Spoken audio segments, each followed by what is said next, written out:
Hello, New Japan Pro Wrestling fans. My name is Walker Stewart. I am alongside the incredible Chris Charlton today. It is officially the third episode of the official NJPW English Podcast, and we thank you so much for joining us here today. Chris, how are you feeling? Yeah, I'm all right. We've stretched. This time we're back to being remotely, you being in Oklahoma and me being in Tokyo. So I think we've stretched alongside to make the metaphorical breaking point. I'm just glad you weren't swept away in the storms or whatever. We've been having, it's been tornadoes every single day, genuinely. Like for the past 5 days, I think it's me being back in the country is what's really been the problem. You know, I go away. I'm gone for 3 weeks for Best of the Super Junior. We're going to talk about the final later on tonight. No storms, no nothing. I come back, all the storms. Yeah, I was going to say you have the rainmaker and then you have the windbreaker. No. Okay. Well, no breaking wind tonight here, Chris. We got a lot to get into here. I mean, it was a packed 2.5 near 3 week tournament that we got into for Best of the Super Junior 32. The last time that we were here on the official NJPW English podcast, we were just approaching the halfway mark. What were we in Yoyogi or somewhere close around that point? And we were basically giving our midway predictions, and by God, I could not have been more wrong. The way that this tournament has ended up shaking up, all the way to the final match, the winner of that final match, Casai Fujita. We're going to talk about that and what that means regarding El Desperado, and now a supposed challenge with Jun Casai happening in Korakuen Hall very, very shortly. We'll get into before all of that, though. It was midway or near the early part of the tournament, maybe, that had the unfortunate incident, the unfortunate news rather, to break on the NJPW Global social media account of former IWGP heavyweight champion passing away, and it's a name that I feel has gone so deep underneath the radar in terms of no major wrestling podcast or a lot of major wrestling news sites are not doing anything more than an article to talk about former IWGP heavyweight champion Salman Hashimikov. And I wanted to talk to you a little bit. You know, you're a resident historian here. I know that you have a lot that you could get into, or at least a little bit that you can get into about his life in professional wrestling. Yeah, nobody's going to cover Salman Hashimikov like we're going to cover Salman Hashimikov. Of course. We have to. But I mean, part of the IWGP history. He's one of those where actually, if you search his name on the NJPW World, you can pretty much, there's quite a few Hashimikov matches on World. And you can get a pretty decent idea of what he was about. Because his career professionally was pretty brief. You know, I mean, he had 89 through 90, had a couple of shots in WCW actually in 91. And then came back to Japan, did stuff with UWFI in 94, and that was kind of it. So he had a very brief 4 years, and during that, not entirely full time. But obviously left a mark being one of those early IWGP heavyweight champions. I think you can, it's one of those where if you see his stuff on Worlds, you'll get an idea of the kind of pro wrestler that he was, which was very much sort of influenced by his amateur career. Because he was this amateur standout, right? He was I think something like 3-time European champion, 5-time world champion, or the other way around. And then got into pro from there because you kind of have to. It's Hashimikov is interesting because you have to think about the zeitgeist of the time. You have to think about. Where were we? He came over to Japan and made his pro debut in Japan in 1989, right? So this is a pop quiz, Walker Stewart, long before you were born. What significant news event happened in 1989? Oh my! This is admittedly long before I was born. I couldn't tell you. You got to spin it on me. So this one of I think the first sort of world events that I was consciously aware of, right? Because I think I was 5 or 6 at the time, not really up with news, but obviously the Berlin Wall fell at the end of 89, right? Right. So we're heading in up until that part, the collapse of the former Soviet regime or whatever, the former the Iron Curtain falling.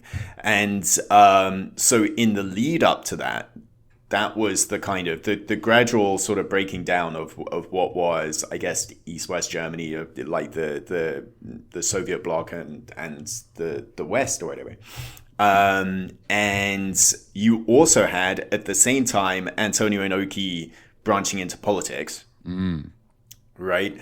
And that being his path into his next career. Very, very big on diplomacy, like sports diplomacy, right? And famous for in other parts of the world, obviously, in what he did in Iraq and then most famously in North Korea as well. Yes. But so that was part of the backdrop. And then you also had in 88, 89, 90, like the surge of like the second generation of UWF. UWF sort of was a brief flash in the pan in the mid 1980s. All of those guys came back to New Japan and then went out again into this second UWF, which had a lot of word of mouth buzz. I mean, they were the first sort of company, really in Japan at least, that was really taking advantage of these things called videotapes. Yes, I've heard of them. I mean, they'd been around for a long time, but like they were the first. UWF didn't have a TV deal, but they were making tons and tons of money, like getting their shows out on VHS, which is becoming more popular, affordable at the time. So UWF, which was like more of like a precursor to mixed martial arts in that sort of halfway house of where MMA would go with Pancras, and like the DNA was there with Minoru Suzuki as well, right? Into the early 1990s. So you had Antonio Inoki seeing that, obviously always being at the forefront of that anyway, but seeing how this sort of more I mean, I'm hesitant to say mixed martial arts because it wasn't a thing at the time, but like, that element and that transition or how it was going to affect professional wrestling was something that Antonio Inoki very much saw. And he also saw like this element of sports diplomacy, right? So in, I want to say early 89, there was the start of like, I think it was called the Nichiso Wrestling Renmei, which was like the Japan-Soviet Wrestling Alliance. And the idea was like Inoki was a big part of like, well, we're going to send wrestlers into that area and like these Soviet states or former Soviet states, and we're also going to bring wrestlers from that area, athletes from that area into Japan, right, and give them a platform. So like in the pro ranks. So you had Salman Hashimikov, Shota Chochishvili, who was like famously the first Tokyo Dome main event. I know you know that one. Of course. Shota Chochishvili and Antonio Inoki. And Vitor Zangief as well, right? So like those were the sort of three main guys that were coming over. And then at the same time, and New Japan would run shows. There was on like a Moscow show, I want to say New Year's Eve, 89 or 90. And also like Inoki was really keen on this sort of MMA, sort of what would become this proto-MMA influence on New Japan Pro Wrestling. And he would sort of see guys, and I know he singled out guys like Liger, Muto, who ended up, apparently, according to Ligo, he went to one Sambo class and then said, yeah, that's it. That'll do me. He figured it out. He understands. He figured it out. He was just a master right away. And Takashi Iizuka, at the time, he was Takayuki Iizuka. So long before he was even Takashi Iizuka, let alone like the crazed wild man monster, he was a lot more coherent back then. Right. And he was like, you guys have to learn Sambo, like it's going to be the big thing. And so, he would send them out there, and Iizuka actually went to Georgia to train in Sambo. Like that was his international excursion, was to Georgia, which is kind of a unique situation. So that was the sort of zeitgeist at the time. And then Zangief, Hashimikov, Chochichvili and other guys were coming over to Japan. Part of that big first Tokyo Dome show in April '89 was built around that. Hashimikov wrestled Bam Bam Bigelow. So like you can get a feel of like how lumpy that was, and won that match. And then that sort of transitioned into later on. I mean, obviously the other zeitgeist at the time was like these big hulking like foreign dudes, right? Like absolute units, like across the like Bigelow, Vader, Scott Norton, right? You know what I mean? And Hashimikov really fit into that. Hashimikov and Zangief were kind of like, in the end, like Zangief in Street Fighter 2, right, was kind of a collaboration and amalgamation of all those characters kind of into one. Yeah. So then the match is on World where Hashimikov wins the IWGP title against Vader. It's like it's a very short, it's like a 10-minute match, and a lot of like IWGP matches at that time, because there were these big hulking dudes and it was all about knockout power and knockout finishes. So like there was a lot of like 10-minute, 15 minutes would be a long main event for the IWGP heavyweight title at the time. Hashimikov kind of gets beaten up by Vader and then like hits a whopper of a suplex and pins him, wins the title. And he had one defense and then lost to Riki Choshu. But even then, Choshu winning it back, there was enough of a complaint of a low blow, alleged low blow from Riki Choshu. It might have been the old inner thigh kick. Right. And then the Ricky Lariat. Got the belt back. So then, Hashimikov kind of goes away. He teamed a lot with Zangief. They had like this tag team called Team Red Bull. Before Red Bull was other energy drinks are available.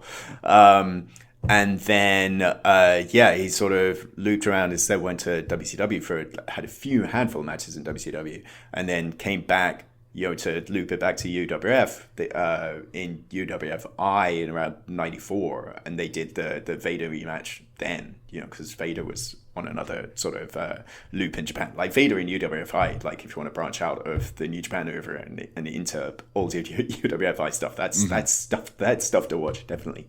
I mean, it was... if you sort of go back and look at that stuff on World, but anticipate a very different style. But at the same time, it's an interesting look at that snapshot in history. And in terms of like these big units and amateur wrestling machines, that kind of were getting this breakout and drawing attention to an area of the map that people hadn't seen before in terms of pro wrestling. So I mean, in that space, you could draw a through line to like a Boltin Oleg today, right? Right. Yeah, and it really is interesting to consider this idea that, during that period of time, especially coming into New Japan in '89, right? And we touched a little bit on the tension between international relations and such. Hashimikov had to be one of, if not the first, like actual Russian-born wrestlers to like win a title in a country that wasn't like a communist country, right? Like especially with the Cold War ending. I mean, we talk about, you have your Nikolai Volkovs and your all your guys that were Canadian or American born that portrayed Russian characters, but an actual individual coming out of the USSR winning the IWGP Heavyweight Championship. That, I mean, I know it was very early on in the heavyweight titles lineage, the original heavyweight titles lineage, but like first European born champion at that point. Can you talk to me a little bit about like what was there? Do you know anything about like the perception, I guess, that was had at the time, even only like a 48-day reign, but a non-Japanese person in '89 to win that title? Yeah, I mean, Vader had won. Obviously he won it off of Vader. So like Vader was like the first international champion. But I think at the same time there was. I'm sure like a lot of bluster of like this guy that had barely turned pro, and here he was. Obviously it's one of those anyone could be anyone on any given night kind of situations, and also Hashimikov being an absolute unit. I think that there was that sort of shock and disruption, and it was sort of perceived as an upset for sure. Well, I mean, there's so much that we were able to dive into. Surely someone listening to this learned something out of everything you just gave, Chris. So an absolute blessing to have you once again on the official NJPW English podcast. Our best wishes, of course, from New Japan Pro Wrestling. Chris and myself go out to family and the fans of Salman Hashimikov. All right, Best of the Super Junior 32 has come and gone. 2 weeks and some change, coming up on the 3-week mark.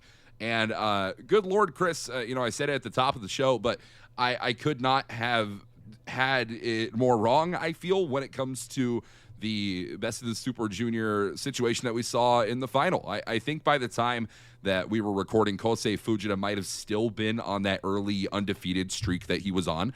And I know that was a conversation that we definitely had to have had at the point at the top, or definitely at the top of Block A by then. I can't particularly remember. But to see Yo on the other side of him, especially when so much of the conversation you and I had going to this was, well, sometimes, it's great that Yo's reigning as junior tag team champion, but sometimes being a champion can be more of a weight, a mental weight, a physical weight, whatever it may be, on your shoulder in a tournament like this than not. And to see Yo as junior tag team champion make it to the final, it was a really special match. Why don't you break it down for us? It was the final of Best of the Super Junior 32. Yeah, I mean, I guess, I think Yo as well, the early part of that tournament, it felt like Yo was having fun. He was enjoying himself. It's one of those situations where, perhaps because of that, you kind of see a guy that's not entirely serious, and you think they're not entirely taking things seriously until they are. You know what I mean? And I think with Yo, that was the story there. The sort of one-man chaos it had been discussed going into that final, and then the final was definitely one man chaos, wasn't it, from Yo? But at the same time, yeah, I think. Yo really showed this massive spectrum within that one match. And I think for people that ordinarily, because you kind of see him in a lot of tag teams and maybe underrated as a singles talent, then I think certainly in that final you really saw the full spectrum of who he is and who he can be. But at the same time, Kosei Fujita, that's the guy, right? Mean, I think we'd seen, I was there. I don't think I was in person for his debut, because that was mid-pandemic. But yeah, I mean, first time I laid eyes on him in person was about 2 months into his career. You kind of saw Fujita and Oiwa at that point. You think, well, these guys, they debuted 3 months in from the dojo, right? You kind of think these are really sort of preternatural talents. And then Fujita really, through the course of this tournament, having that big win over Hiromu, I think that was the first step. And then obviously winning Best of the Super Juniors, and I think a level of maturity. I think maturity is the big word for me for Fujita, if that makes sense. Yeah, I mean, it was a word that I remember you, when we recorded last time, talking a lot about with Francesco Akira, right? And you can really say that about a lot of these younger guys, and of course, completely different paths Francesco Akira took from the Italian independent scene to All Japan, Kosei Fujita through the Noge Dojo, and that great piece that was that documentary that was dropped about Kosei Fujita in his early years. I mean, man, you're talking about a guy who has been fighting his entire life, right? And when you put a guy who has been fighting his entire life in a situation that he has been dreaming of, begging for the better part of his entire existence, it's a guy who's going to be able to clutch it in the end. And that's not to say Yo is not one of those men who has dreamt of being Best of the Super Junior. We've seen him now not once but twice go for the final situation. But Kosei Fujita with a victory in the end. And I want to, just talk a little bit more about this matchup in the way from the perspective of Yo. Yo, the first time he was in the Best of the Super Junior final, it was amidst the very difficult mental situation it was with the breakup with Sho, right? And it was a place where it just happened to fail in that final and Best of the Super Junior. But now, a very different letting go situation that kind of had to come to terms with, not from leaving a partner, but the dissolution and the end of Chaos. And that's not really something I feel we highlighted a lot throughout the tournament, but like in a big match situation, that's the approach that took to Kosei Fujita. And I was wondering if you had any thoughts regarding that. That down. Yeah, I guess that's a fair point. I mean, I kind of think it was his relationship with Chaos. Yeah, I think with Roppongi 3K and the dissolution of that was like a more sort of clear cut. That was his career to that point. Post Excursion. Well, really, not even post Excursion. Like that was his career. Like period was always tied to Sho Tanaka. So and then Sho latterly with Roppongi 3K. So you cut that away and it becomes kind of devastating. But it was always about those two rather than with Chaos. And I think there was that period and he was very, very heavily criticized. I think from within and from without, when it comes to other wrestlers, guys like El Desperado being very, very critical of Yo. And then that tends to get out into the fan space and the fan perception as well, whereas there's definitely Yo supporters, but there are a lot of people who might sort of be a little bit more dismissive or who had been up until 2 weekends ago now. Whereas I think it took I think another year or so, after that Best of the Super Junior finals, that tag team he had with Leo Rush, where Leo was able to tap into Yo and help him enjoy himself a little bit. Right. And I think from there you saw a little bit more of the artist within Yo and the kind of the weird dude that he can be. And then, but it's very, very easy to just let that be you. I think you see a lot with Yusuke Taguchi as well. And it was Taguchi, a really underrated part of Best of the Super Juniors this year, was, really had some home run performances, I thought. And it's so easy to see a guy being goofy and having fun and think that defines who they are. I think in that final, you saw him put the pieces together of the guy that's creative, fun, off the wall, but at the same time able to get the job done, And I think there's no doubt to me that was the best performance, the best single performance I think that Yo's ever had. Well, and with that being the best singles performance that Yo has ever had, I mean, let's call the spade a spade here. Yo, no spring chicken when it comes to professional wrestling, right? I mean, correct me if I'm wrong, but Yo, a little bit of a later start in his life to the squared circle. Am I right? Am I right on that one? Well, yeah, I mean, maybe a little bit. Yeah, I mean, especially relative I'm trying to do the math. He was certainly, relative to Kosei Fujita, who went straight in out of high school, Yo went to college and did everything else. Right. And I guess the point I'm getting to on that is Yo being 36, 37, closer to the 36 side in age now, giving this career best singles performance. I don't think, and you and I were talking a lot, off the air, off the podcast, whatever, about what we expected when it was announced. All right, Kosei Fujita, Block A, Yo in Block B, what's this going to be? And I don't think either of us really expected not only the approach that Yo took, the chaos tribute, I guess you could argue, a lot through the main event, and that is not a term that's used in jest. Multiple attempts on the Rainmaker, the one-man Shoto in the corner on Kosei Fujita, just a lot of these callbacks of people that supported Yo in a position where it looked like kind of nobody wanted to be in support of Yo. And I'd argue the fans were more in support of Yo than I think you or I really expected going into the match. Yeah, I think you have that sneaky sort of grassroots aspect of it, and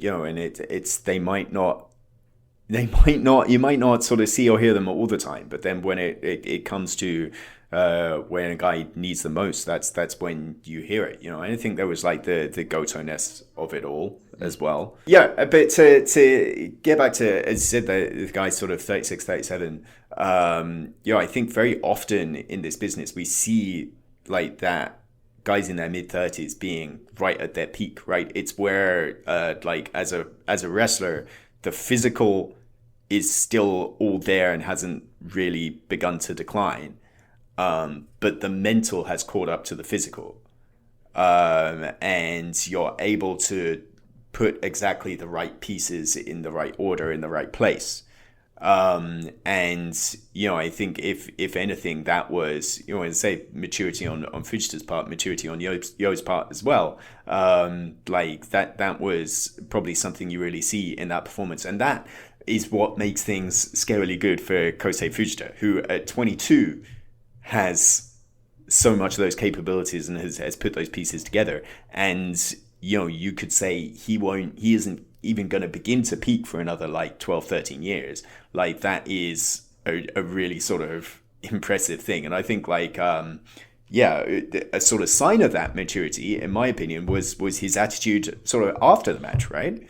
Yeah, and getting to that point, of course, it was something that we saw earlier on in the evening. It was a 6-man tag action. El Desperado on the losing side of an equation alongside Taka and Yuya Uemura.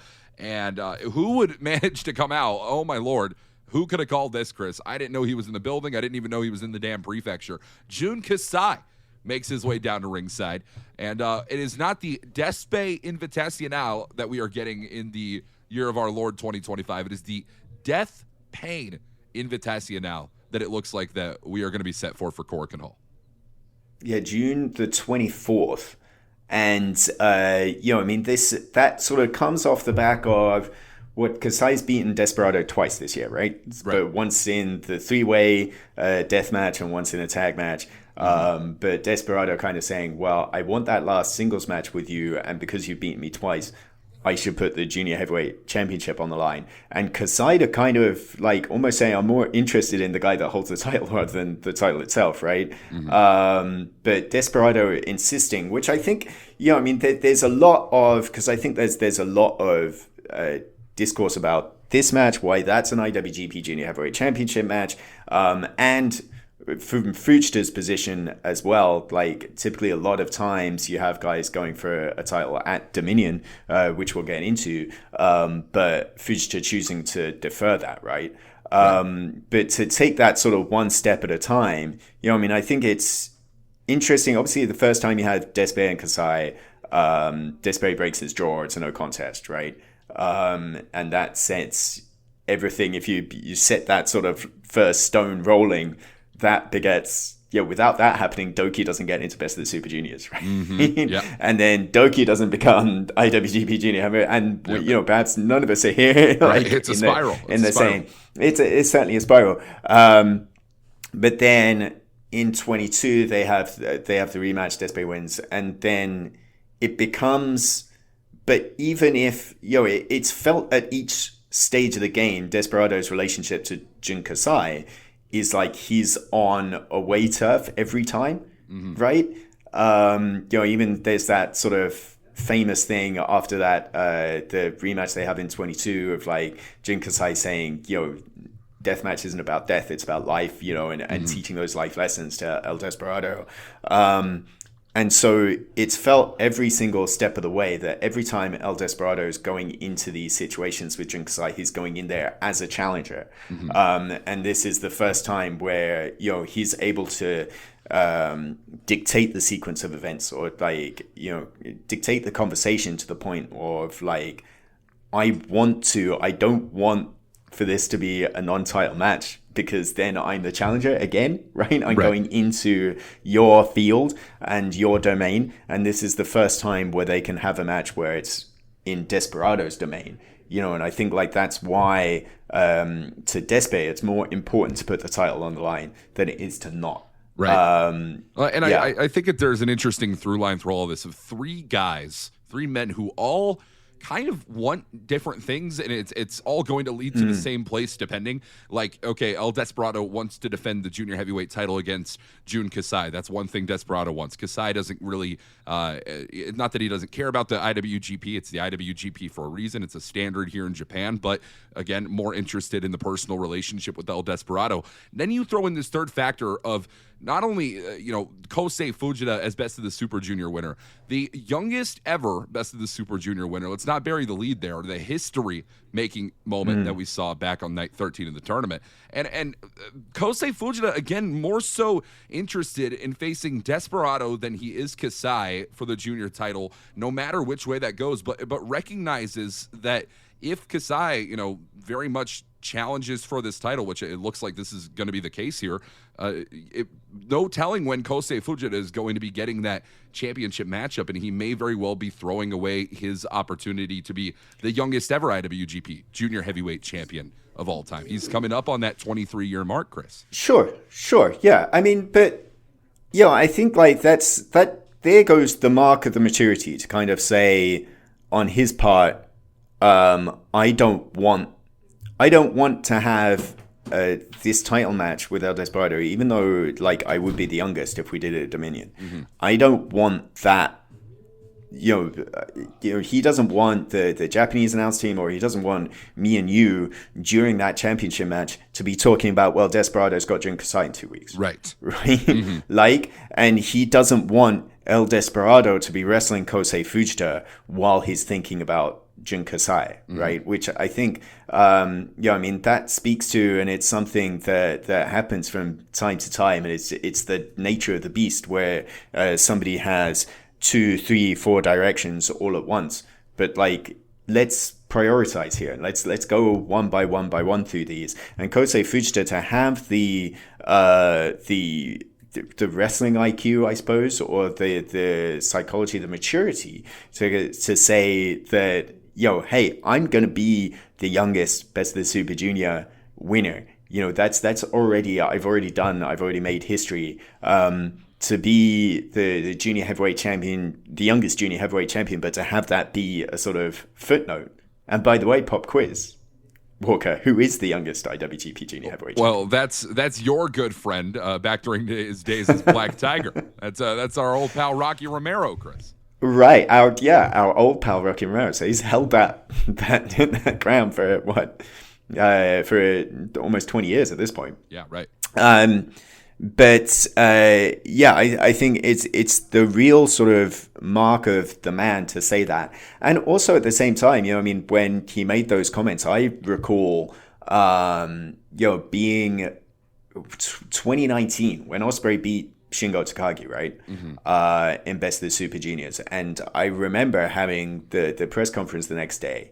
Ospreay comes in, he went to challenge Dragon Lee at Dominion, and Ospreay was very, very upset that his face wasn't on the Dominion poster. We had Dominion posters in the office. Like, why isn't my face on these posters? I just won Best of the Super Juniors. And the obviously it was like, what could we do? Do you know what I mean? Like, as from a company end, I understand, obviously everybody understood Will Ospreay's feeling at that point, and the feeling of like the junior heavyweights being quote unquote second fiddle. But it's when you have a tournament of that magnitude and an event of Dominion's magnitude, it's not like the G1 to Wrestle Kingdom where there's times. How do we know who's going to win Best of the Super Juniors? Right. So, I think there was another layer of maturity to everybody concerned when it comes to the status of the Junior Heavyweight Championship, which to my mind is maybe at its highest now that it's been for a very long time. Because, you think about it, Walker, like we haven't, of all the defenses we've had of the Junior Heavyweight title so far in 2025, there's only been one time when it's not been the main event. Yeah. Right? That was like Ota with Acura, right? Yeah. And so, here we have, we'll get into the Dominion card, which is absolutely loaded. And I definitely understand the point of view where, like, you put Fujita and Desperado in that as well, and that sends it over the top onto another stratosphere. Right. But at the same time, I think for Fujita, for Desperado, I think there is, a point of contention, perhaps a little bit of pride for Desperado, even though he says, like, match order never matters, and certainly a bit of pride for Kosei Fujita, that whereas like, hey, if I have that title match, I want it to be like a big drawing main event match, not one that's made 1 week before Dominion. Right. Well, and you know, I think that Kosei Fujita, you've been using the word maturity. I'm going to echo you here right now. Kosei Fujita, a very mature approach to the situation.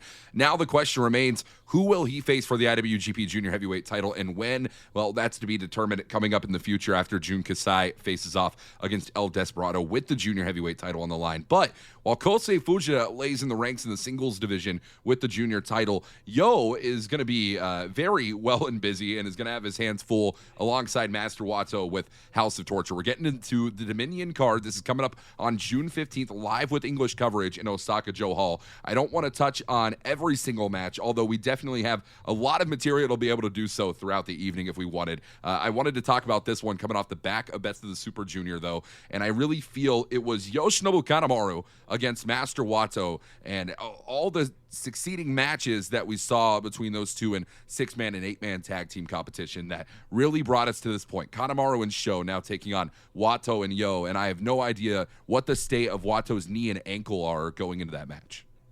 Yeah, I mean, to go back to, like, we were talking about Yo's relationship with Sho, right? This is the first time Yo's ever been IWGP Junior Heavyweight Tag Champion with anyone other than Sho. Right. And it's also the first time that Sho has ever challenged for the Junior Heavyweight Tag Team Championships with anyone other than Yo. So, like, there you go back to the Yo and Sho essence of it all. So, like, there's certainly an aspect to that. But yeah, of course, Master Wato was touch and go through the end of that tournament, and Kanemaru smelling the blood in the water, and off we go to the races. But I mean, you talk about blood in the water when it comes to House of Torture. They've recruited a new member. They've been doing the recruiting. Well, we have that X. I've been reading through the papers. I was looking in the sheets, Chris, and I'll tell you, I saw your name pop up a couple of times for the X. Oh no. The most historic X in professional wrestling. This is after I became an honorary war dog earlier this year. So, I think that might have been what kept Geto from cracking me with that cane back at the final this night. Is it. That's why they chose you. That's why Evil chose you. Yeah. Good Lord. And that, so obviously there's this sense of trying to make Dominion all about the house. An ignominious Dominion last year, if you remember, Evil being beaten in that lumberjack match for the world title. Right. But then this year we got a new member on the first match of the night. You got that they're planning to be IWGP Junior Heavyweight Tag Team Championships. So certainly doing all the work on the front end to make sure that happens. And then you have the dog collar match with David Finlay later in the night. Just talking a little bit more about the X situation, Chris. Do you have any predictions? I mean, this is a hard thing to call because are you looking from within a certain unit right now? Are you looking outside of New Japan Pro Wrestling? I know there's a lot of free agent talent out there right now. A lot of 90 days coming up. I mean, even internationally or within Japan. I mean, there's a lot of places that Evil and Co. could be looking from. Well, everybody likes a good mystery partner, don't they? Everybody likes the question mark and the X, and everybody likes to speculate. At the same time, I don't think anybody likes to speculate about more members for House of Torture. You know? Yeah, right. So there's the mixed emotion, or maybe it's somewhere where that sort of new member can be a check and a balance for House of Torture and shift the flow. Already, like the flow of conversation around House of Torture. I mean, they did on the Japanese YouTube side, we do live streams. Selling merch, and House of Torture was through the roof in terms of how much they were earning in one night. I mean, there's a certain segment of people that are attracted to that mentality. And I think there's increasingly sort of wrestlers as well that see that as an opportunity to make money. So I mean, we'll see. But I mean, it comes down to. By the end of the night, the last image of whether that, will that be the first and last time we see of that X on the night, or do you think they'll get involved? Obviously, if not in the tag title match, but in that dog collar match later on. Well, I was just going to say it, Chris. You're taking the words right out of my mouth here. The one person I can guarantee you is not going to be any X alongside Evil and company is David Finlay. And it is especially after the beating, and that, I mean, not just once, but twice now, House of Torture have put on David Finley's greatest cohort in Gato, the mastermind of a lot within Bullet Club. David Finley, your leader, but I mean, you and I have always questioned, not that David Finley can't pull any strings of his own, but Gato, a very intelligent man, has made a lot of men in his career, and now Gato being put down in a very quick sub 3-minute encounter by Evil on the final night of Best of the Super Junior. We lead in now. It was a bit more. It was a bit more than that. Well, right? Okay, officially, in the ring, it was 3 minutes, but and certainly let's be honest like here. I mean, we consider Gato got his licks in. A 2-minute 50-second match between Evil and Gato was about 2:49 longer than we expected. So, like, I think there's some credit to be given to Gato for the approach. But the point being here, dog collar chain death match. And this all comes out of the back of what we saw at Wrestling Dontaku, that dog pound steel cage match ending with Gabe Kidd putting down Ren Narita, the War Dogs kicking House of Torture out of Bullet Club. And it was Evil who was not focused on breaking up any pinning attempt between Gabe Kidd and Ren Narita, but trying to choke the life out of David Finley on the outside. Yeah. I mean, maybe Evil saw the writing on the wall in the last few seconds. So it speaks to that, doesn't it? The mindset of somebody at the head of a faction like that who saw Ren Narita potentially in mortal danger, and chose not to, chose to further his own agenda rather than that of his teammates. But sometimes you'd hope that somebody opens their eyes on that side of the fence. But we'll see whether that happens. But I mean, you bring up Gabe Kidd, of course, and I think this is the semi-main event in Dominion is one that everybody has circled, in terms of it being a rematch of one of, if not the best match that we've seen in 2025 right. thus far. And that covers a lot of ground with him and Yota Tsuji. Yeah, I mean, Gabe Kidd has been in a lot of match of the year conversations, whether it's Yota Tsuji, Kenny Omega, or anything of the like. I really got to talk to you about this, okay? Because I think a lot of people are really struggling to wrap their mind around Gabe Kidd's allegiances in AEW within a system that he has sworn he would take down if given an opportunity, and still pledging an allegiance to New Japan Pro Wrestling. And all of this being said, the words of Gabe Kidd himself resonating in a really strong way where, the echoing the sentiments of being a madman. Someone that you cannot predict, someone that you cannot even attempt to understand, and yet here it is, our jobs and the burden of some fans out there to try and make sense of here, right? Well, okay, so I mean, I think being madman like that, I don't think that's a crutch for Gabe Kidd, right? I think that there's the sort of crazy like a fox end of it all, but also I think when you look at who Gabe patents himself on a lot, and I think I see a lot of Brody in Gabe, right? Bruiser Brody. Yes. And Bruiser Brody having the nickname of the intelligent monster, right? I see a lot of that in Gabe.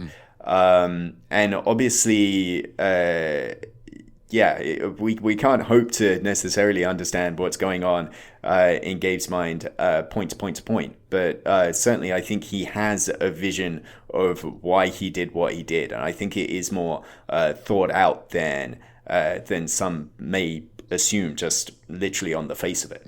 And maybe, as we say, Gabe said, we'll find out a little bit more at the press conference going into Dominion. But yeah, certainly, I mean, when someone was as fired up as he was over the course of this year, then I think definitely you look at on the face of it, it maybe wasn't the best decision politically for Gabe Kidd in the split second. But thankfully, this isn't politics. If Gabe Kidd was in charge of the political sphere, who knows what kind of mess? Maybe it would all turn out great.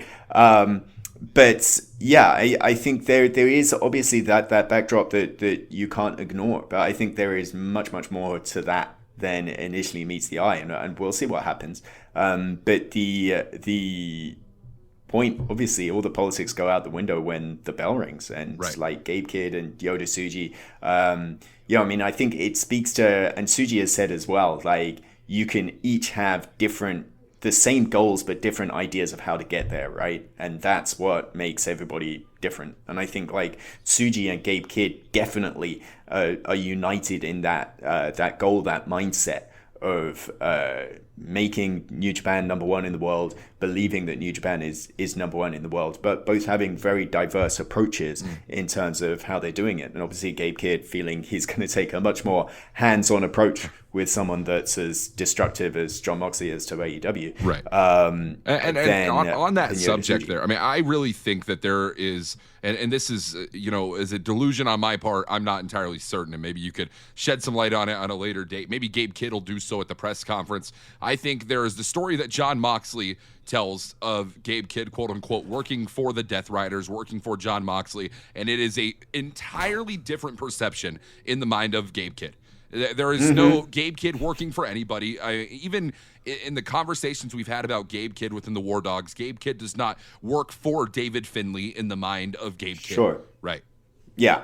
I think that's very, very. I mean, I think it's Jon Moxley can say whatever he wants to say, and Gabe would let that happen. But I think it's more of a working with than working for, definitely. Right. And this is the one, you could call it a blemish. It was a technical defense, but a blemish in the mind of both Yota Tsuji and Gabe Kidd on Tsuji's current global heavyweight championship record. It has been a victory every single way for Yota Tsuji since he first challenged David Finlay for the title, and it was back in February. A double knockout would end the match. It is the only man that Yota Tsuji has not proven he is capable of beating with the global heavyweight title on the line. Right, yeah, and I mean, someone that Tsuji had the edge of was Gabe Kidd, when they were young lions. So I think they were probably both the biggest, most significant, I think, shifts from young lion, if you think of where they were as young lions to where they are today. And the most sort of defined Gabe saying in that interview, it's the two of us that most know who we are. And so I think those two very strong personalities, it's always going to create fireworks, and definitely in this semi-main event, main event anywhere in any other building, but it's not the main event in Dominion. No, and there's a lot of other action that we could talk about for Dominion on June 15th. There's only two more matches I want to get into with. I want to make the first one a little quick so we can get into the main event, but it is the former Genius of the Sun versus the current Heat Storm, a final road matchup between Hiroshi Tanahashi and Yuya Uemura. Yeah, the battle of two suns. Yeah, as you say, one on the rise, or like one just about. Let's say that Yuya Uemura. What time is Yuya Uemura? Like 11 o'clock, sure, 11 a.m. Yeah, let's say about that. Yeah, and Tanahashi and Uemura's words on the sun setting, and obviously, I mean, that's not denigratory at all, because I mean, obviously Tanahashi retiring in literally six months and change, yep. As we're recording this. So, but at the same time, Tanahashi is saying there's no way that I want Uemura to surpass me. I want to be shining brighter until the very end, and teaching Uemura that there's another level above. So yeah, I mean, I think this is going to be a great match. Yeah. I think if you're into that, and I think what's great about this Dominion card is you have an awful lot all the way through it. There's, Tsuji and Kidd, obviously, that has so much heart to it. Bolton and Takeshita is going to be very, very hard hitting. I mean, I think Evil David Finlay, you can expect violence, you can expect blood, I would assume. And here in this match, you're going to see a really good classical, no better two fundamental wrestlers on the planet, and it's just going to be that's something for I think especially old school fans to enjoy, but also like newer fans to see the future, and soon to be a main eventer for sure in Uemura. Well, there's only one sun per universe. Two universes are going to collide when Hiroshi Tanahashi faces off against Yuya Uemura. But finally, it is our main event. And I truly believe that every time we've seen Hiroki Goto defend the IWGP World Heavyweight Championship, now a historic 6 times over, won the title back at New Beginning in Osaka from Zack Sabre Jr. in February of this year. Already 6 defenses, the most amount on record for this current iteration of the heavyweight title in the IWGP lineage. Every single time we've said, Hiroki Goto might be in some trouble. Zack Sabre Jr. at Resurgence. Hiroki Goto might be in some trouble. Even the rumorings of Shota Umino back in Chicago. Hiroki Goto might be in a little bit of trouble. And here we are, the main event of Dominion. I do not believe there has been a bigger threat to Hiroki Goto's World Heavyweight title than Shingo Takagi, Chris.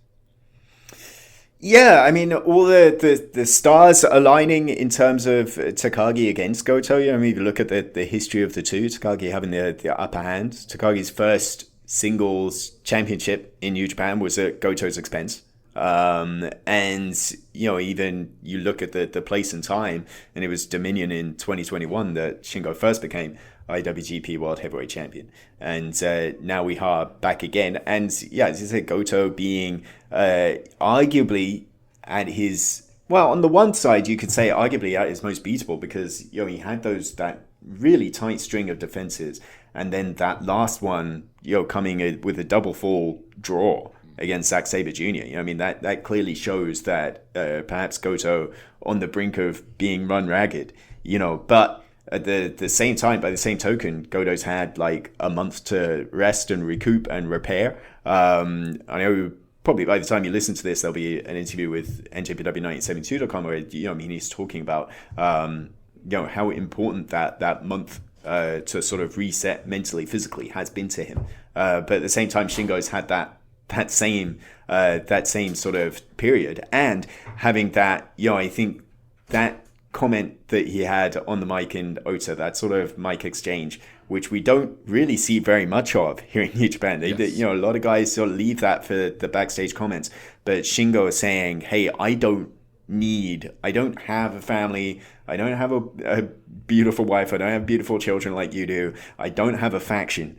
right? But I don't need any of those things. What I need is the IWGP World Heavyweight Championship. That really hit home. Yeah. And I think, Shingo's certainly more fired up than ever. Yeah. Well, Shingo Takagi has proven before, of course, that he can be IWGP World Heavyweight Champion. But talking a little bit about that, Chris, that is before my time here in New Japan. But I'm well aware we were deep in the midst of the COVID-19 pandemic at that period. And it was not a man that Takagi defeated for the title, rather the title coming out of vacancy, still defeating an incredible wrestler in Kazuchika Okada on that evening. But, that was a very different period for New Japan Pro Wrestling than we are in right now. And do you see a lot of added motivation, not only for the lack of a unit, the lack of a family, the lack of a wife for Shingo Takagi, but the need to be World Heavyweight Champion and having it recognized in full arenas that can make as much noise as they please, no laws, no rules, no restrictions in place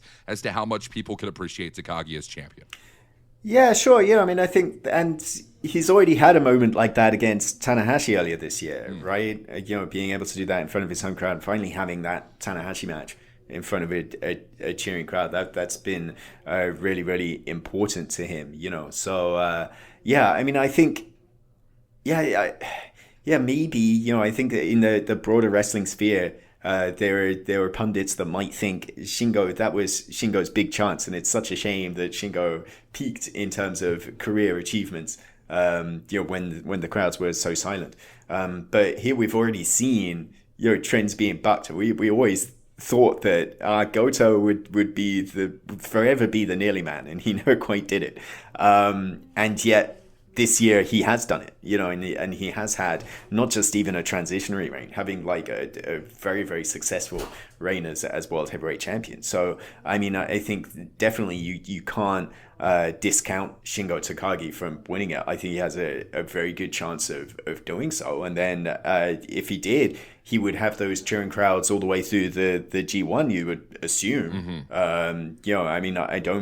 I don't know whether there might be a defense on the New Japan Soul Tour, but I think traditionally you win a Dominion and you're the champion going into the G1 climax. Right. So I think that's a big deal for Shingo. Right. And that is, of course, going to be the IWGP World Heavyweight title. Your main event that is up for grabs, Dominion 2025, June 15th in Osaka, Joe Hall, will be live on NJPW World with English coverage. A couple other title matches we're not going to dive too deep into. The IWGP Tag Team titles will be on the line. Taichi and Tomohiro Ishii team alongside each other in a first-time championship matchup for the two against United Empire's Callum Newman and Great O'Khan for the tag team titles. That'll be Newman and O'Khan's first attempt at a successful defense. And then, of course, a rematch from Osaka as well from February.